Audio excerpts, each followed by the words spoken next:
Dakwah adalah paling mulianya pekerjaan adalah dakwah. Asyraf amal ya'maluhu al-mu'min wa khususan al-alawi huwa dakwah. Wa ansab amal lahu. Dan dakwah itu bukan berarti dia berdiri di atas mimbar seperti Al-Faqir. Tetapi dakwah bisa dengan lisan, bisa dengan tulisan, bisa dengan duit. Seorang dokter misalnya, dia bisa dakwah dengan kedokterannya. Seorang insinyur bisa dakwah dengan handasahnya. Seorang sarjana hukum bisa berdakwah dengan kesarjanaan hukumnya. Misalnya membuat studi perbandingan antara mazhab Imam Syafi'i dan international law atau KUHP di bidang-bidang tertentu. Studi perbandingan, dan itu diceramahkan. Kemudian dilihat sampai di mana unggulnya syariah, progresivitanya syariah dan sebagainya. Itu dakwah. Jadi bukan saja ayuhan nas ittaqullah di atas mimbar Jumat, tapi ini juga dakwah. Dan malah ini lebih mempunyai pengaruh yang lebih besar. Saudara-saudara, kalau tidak demikian, maka kita akan cuma menguatkan kebudayaan barat. Kita cuma akan menghunjam dalamkan bersama mereka tradisi-tradisi yang datang dari barat. Dan kita akan cakup saja apa di hadapan kita, tanpa ilmu, tanpa pengetahuan. Jadi kader yang otaknya berisi ilmu, dadanya berisi iman dan tauhid. Wa mahabbatun Nabi sallallahu alaihi wasallam. Wa mahabbat shibanikum. Sebab ar-rajul alladhi ma yataharrak an-nabi fi qalbihi ma tataharrak jawanihu lil khair. Jawarihu ma tataharrak lil khair.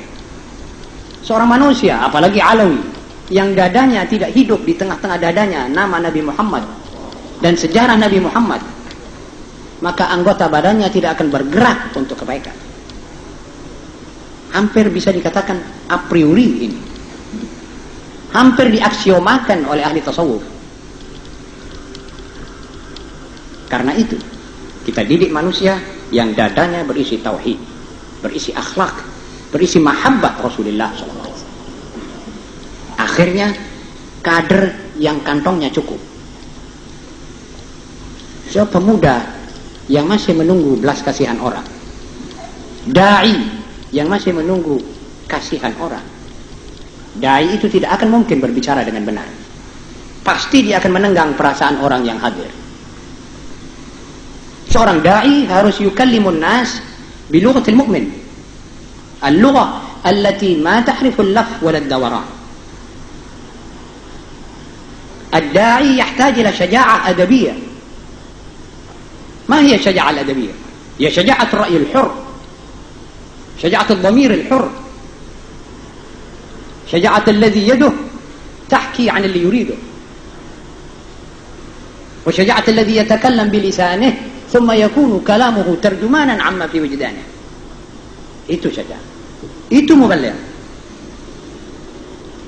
Tidak mengimbangi, tidak mengambil arus dan mengikuti suasana yang ada di hadapannya, dan tidak bertaklid, karena dia tahu kita sekarang sudah mencakup semuanya dari barat. Saudara percaya bahwa al-alawiyun al-muntasibun ila Muhammad sallallahu alaihi wasallam, tanggalan mereka di jam tangan mereka ini tanggalan Masehi. Apa sebab? Ya sebab kita tercetak ke situ. Kalau mengundang, maka undangannya pakai bulan Masehi, bulan Kristen. Kalau ditanya mengapa sih kita harus limadha nakun ala tarikh al-gharb? Kenapa? Dia tidak bisa jawab. Karena dia bilang umum. Padahal dia kadang-kala tidak yukhatib al-umum, khatib al-khusus. Malah yukhatib nafsuh, ma'a nafsih. Apa sebab? Kita memakai adat istiadat dalam perkawinan, adat istiadat barat. Perempuan didudukkan sama suaminya, kemudian jabatan tangan di muka itu, di muka umum. Tukang-tukang foto masuk ke dalam majelis-majelis kondangan itu, dan sebagainya dan sebagainya. Akhirnya al-adat yang dibawa oleh nenek moyang kita sudah tidak ada bau-baunya lagi. Majelis tidak ada barakah. Dan kita undang perempuan masuk ke tempat rumah kita, dan kita tahu dengan pasti bahwa perempuan-perempuan itu akan berpakaian yang tidak memenuhi syarat syariat. Jadi kita mengajak mereka keluar dari rumah tangganya supaya dia berdandan, berbaju tipis, berkudung, kadang-kadang disampingkan saja. Ini kita kalau mau kembali sebagai wali songo, kita harus konsekuen tentang masalah-masalah seperti ini.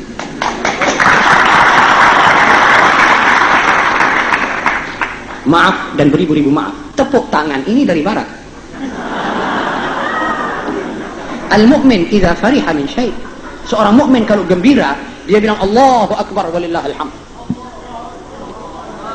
Saya hadir berapa kali rapat Ikhwanul Muslimin di Arafat dan di Damaskus. Mereka kalau mendengar satu khatib yakhutub wa yudzakiruhum bi ayyamillah, yaquluna kullum Allahu akbar. Tidak bertepuk tangan. Saudara tahu ini pajangan-pajangan begini ini asalnya dari mana? Ini dari Hindu Bali.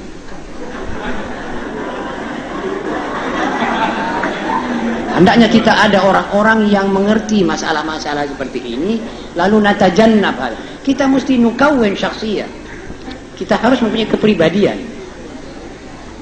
Kalau pemuda tidak diisi akhlaknya Islam, tidak diisi sejarahnya Islam, tidak bangga dengan sejarahnya Islam yang gemilang dan kebudayaan Islam yang pernah memakmurkan bumi, maka pemuda itu akan pergi terseret oleh barat dan baratisme. Dan di sini at-tammah al-kubra. Sebab di akhirnya Anda akan sampai kepada sumur yang paling dalam, yaitu sekularisme. Sudah lenyap, putus hubungannya sama sekali dengan Muhammad SAW. Kalau sudah menjurus kepada sekularisme, maka sudah tidak bisa dikatrol lagi pemuda-pemuda kita. Saudara-saudara yang saya muliakan, karena itu saya ulangi lagi pentingnya penciptaan kader. Kader yang juga mengerti situasi nasional dan internasional. Saudara tahu mengapa misalnya Pakistan membuat bom atom belum sempurna, sudah diprotes, sudah dikecam, sudah diancam, bahkan diancam akan disabotir, akan disabot. Mengapa India sebelumnya itu 5 tahun sudah membuat bom atom dan sudah selesai, dibiarkan? Mengapa RRT justru lawan Amerika membuat bom atom dan dibiarkan? Saudara-saudara, apa sebab? Masalahnya cuma masalah Islam. Karena Pakistan Muslim. Pakistan kalau sempurna membuat bom atom, dia akan menjual atomnya kepada Iran misalnya, atau kepada negeri Arab, dan itu atom akan dipukulkan Israel. Ini masalahnya. Ini masalah dunia sekarang. Masalah Yahud dan lawannya Yahud, yaitu Islam. Karena itu saya nasihatkan diri saya dan anak turunan saya, murid-murid saya, saudara-saudara sekalian, jangan mempunyai sifat golong-golongan. Kita harus bersatu. Sebab yang kita tantang ini atau yang menantang kita sebetulnya internasional. Minus muslimin. Internasional seluruhnya. Kaum sekularis, musuh. Kaum hipis dengan tema-temanya yang brengsek, musuh. Kaum imperialis, Zionis, salibis, kaum segala-galanya yang ada di dunia ini musuh.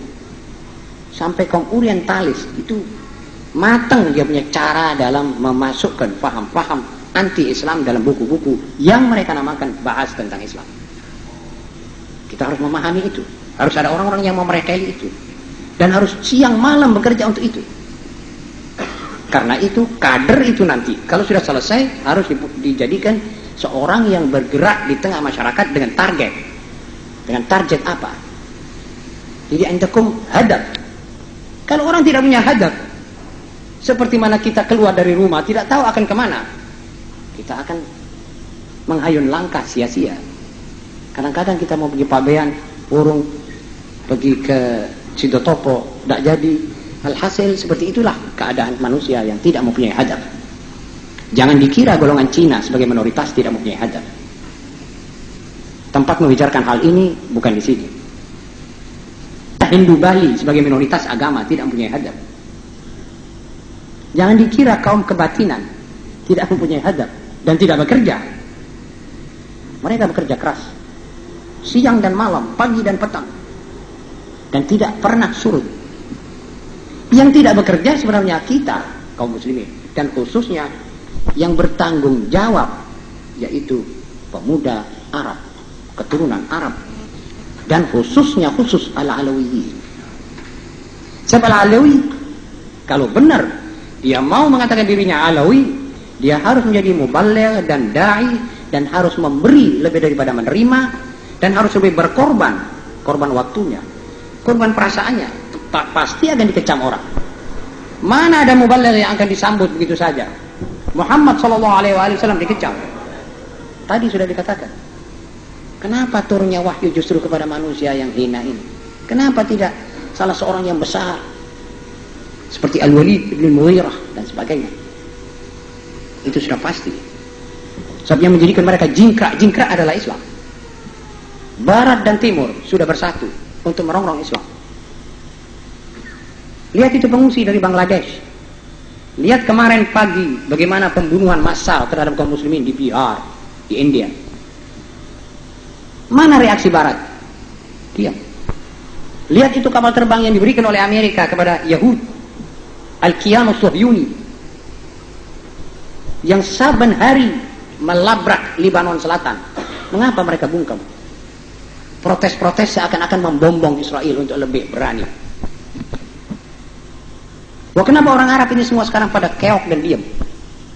Memang kalau kita mau jujur, sejarah Arab di zaman-zaman seperti ini tidak membanggakan.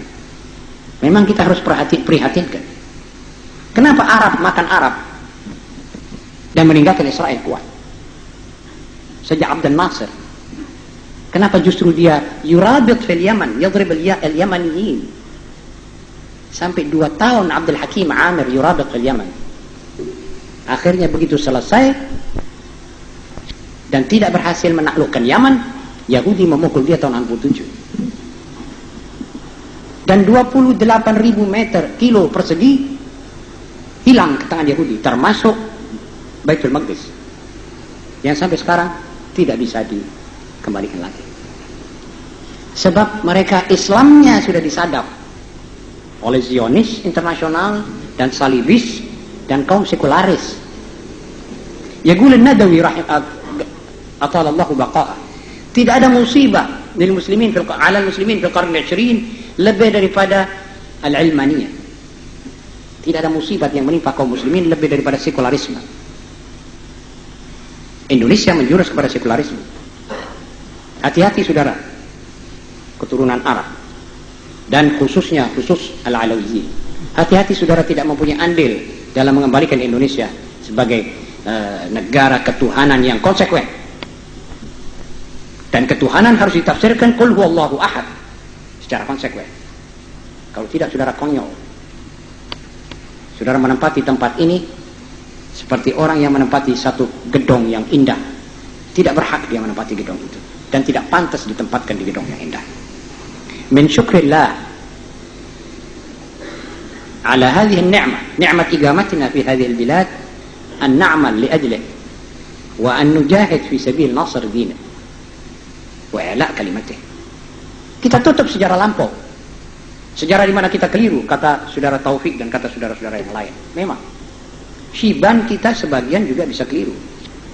Likulli jawadin kabwa wa likulli sarimin nabwa wa likulli alimin hafwa. Memang kita keliru, tetapi kekeliruan itu tidak boleh kita teruskan. Al-madrasah al-khairiyah ma ussisat illa ala din, ala taqwa min Allah, wallahu khairus syahidin. Madrasah khairiyah ini pada tahun 30-an atau sebelum 30-an, kam ya Ustaz Ahmad? Tahun berapa? Assasat ala taqwa min Allah, dan menghasilkan manusia-manusia baik, antara lain Ustaz Ahmad bin Hasan As-Sagaf. Ini daripada khairiyah. Wal faqir ila rahmat rabbihil gadir, juga minal khairiyah. Beberapa ratus manusia yang seperti kita ini kita bisa hitung, dan kebetulan semuanya ini mengajar, pernah mengajar. Saudara-saudara, ini nikmat. Kalau kita puter ini haluan, maka kita yang salah.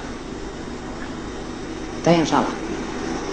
Kalau kita sudah diberi nikmat membuat gedong seperti ini, maka kita harus mengerti bahwa nikmat seperti ini harus dipakai untuk mengisi manusia-manusia di dalamnya ini, di dalam ruang-ruangan ini, dinullah wa syariat Muhammad bin Abdullah wa akhlaq syiban wa akhlaq salaf salih. Baru kita nanti akan lega. Sebab orang yang datang, orang yang mempunyai tugas, orang yang mempunyai misi, itu orang lega, orang senang. Hatta walaupun dia mesti mengalami up dan downnya sejarah, dia gembira. Sebab dia ada pekerjaan. Orang nganggur itulah orang yang sengsara dan orang yang sedih. Kalau saudara tidak bekerja untuk sesuatu dan tidak mempunyai teladan yang baik, maka orang tidak bisa menyalahkan saudara. Kalau saudara hanyut tengah kaum tipis, kaum yang tidak baik itu. Sebab tidak ada teladan. Semua yang Anda lihat di jalan, di TV, di surat kabar tidak membawa kebaikan bagi saudara. Isi surat kabar tidak membawa pendidikan. Istrinya fulan berlaku serong terhadap suaminya yang tidak ada. Fulan mengorupsi 6 miliar. Itu dibawa, tiap surat kabar membawa. Saya tidak mengerti mana itu kode etik jurnalistik, mana itu etika jurnalistik. Untuk kepentingan siapa hal-hal semacam ini disebut? Memberanikan orang yang tidak berani. Dan saudara-saudara, advertensis yang kita lihat, ucapkan berbintang dan terjunlah ke gelanggang internasional. Rokok, nanti dikatakan ini rokok, padahal ini semuanya palsu. Dan alangkah kejinya suatu advertensi yang penuh palsu dan kayak gitu. Saudara-saudara, kalau saudara tidak hati-hati dan tidak ada golongan elit yang memimpin saudara, maka saudara akan pergi ke situ. Saudara belum tahu, khususnya anak-anak remaja 11-12 tahun belum bisa menjangkau semua itu. Belum bisa menjangkau apa latar belakang daripada satu acara TV misalnya yang diajukan, disodorkan. Sampai di mana nasibul Islam wal muslimin minat television al Indonesia. Tak bisa saudara bikin kalkulasi untuk itu. Karena itu mesti ada yang memimpin, yang memberitahu. Nanti saudara sadar dan menyadarkan diri, keluarga dan masyarakat. Ini keuntungan. Baru saudara sebagai satu alawi yang mempunyai arti. Saudara-saudara, ini bedanya antara orang mukmin dan tidak mukmin. Adalah rohnya. Kalau dia berisi iman, maka dia manusia penuh. Kalau tidak, dia gambar. Wal farqu baina as-surah wal haqiqah farqun 'azim. Coba kita gambar ini, tembok ini semuanya gambar api yang bergejolak. Saudara, semuanya tidak akan merasa panas. Kalau kita gambar es krim ini semua, maka yang dahaga tidak akan merasa senang, puas dengan es. Kalau kita gambar ini sebagai laut, saudara tidak akan tenggelam. Kalau kita gambar macan kertas sebesar Gunung Semeru, maka saudara tidak takut dengan macan kertas. Sebab itu semuanya surah. Yang menjadikan itu macan ditakuti adalah rohnya. Haqiqatus sabu'iyah wal asadiyah fi. Kalau sudah macan kecil sekarang ini melompat di tengah-tengah kita, maka saya percaya bahwa kita semua ini lintang pukang akan lari. Apa sebab? Sebab kita tahu siapa ini, apa ini binatang yang masuk. Kemudian al-ghaflah, lupa, tidak sadar. Pemuda yang tidak sadar akan mencakup apa yang di hadapannya dia kerjakan. Tidak tahu bahwa yang di hadapannya ini lawan. Saudara bisa membayangkan seorang tidur nyenyak, dirambati oleh ular kobra, dia tidak akan bergerak dari tempatnya. Karena cuma satu, karena dia ghafil, karena dia tidak tahu apa benda yang sedang melintasi dadanya ini. Itu kobra, ular yang paling beracun. Tapi dia tidak takut. Namun kalau dia jaga, kalau dia tidak ghafil, dia tahu itu ular, dia akan lari atau mencari alat pemukul.